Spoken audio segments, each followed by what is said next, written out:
Ayun guys, sa mga nagbabalak dito sa Itel S23 Plus, ito madali itong ma-sold out, madaling ma-base out sa mga mall. Pwede lang yung gawin is mag-pre-order na kayo sa mga online like sa TikTok, Lazada, and Shopee. Ayan, magpapakita natin. Ang kanyang RAM ay 8+8+5, so 20 plus yung ano niya. Tapos sa sa gigabyte ay 256 gig. Tapos tingnan niyo naman guys, curved display, ayan.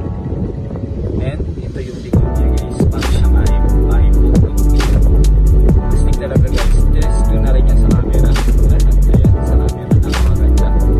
Ayan, tapos and then sa laro, napakabilis din sa laro. Grabe, tinesting ko, grabe. Tapos ang isip niya pa, so yun guys, pag gusto nyo bumili, Itel S23 Plus na pala.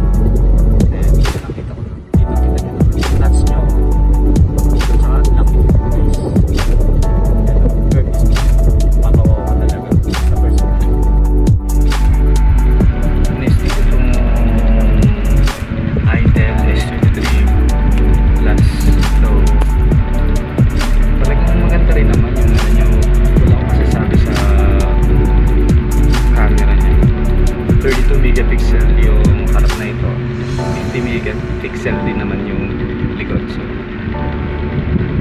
goods na goods sa 7 plus 7K plus. Likod niya, ito yung 50 megapixel. Ayan, so makikita natin, napakaganda ng talaga, quality talaga yung ano niya sa halagang 7,000 plus. Ayan, kaya sulit na sulit kayo dito sa ano, naka-curved display na siya. And ano pang hahanapin nyo, tapos naka-AMOLED display pa at good for gaming pa. Tapos ang punot pa ng battery guys, kaso madaling ma-sold out tong cellphone na to.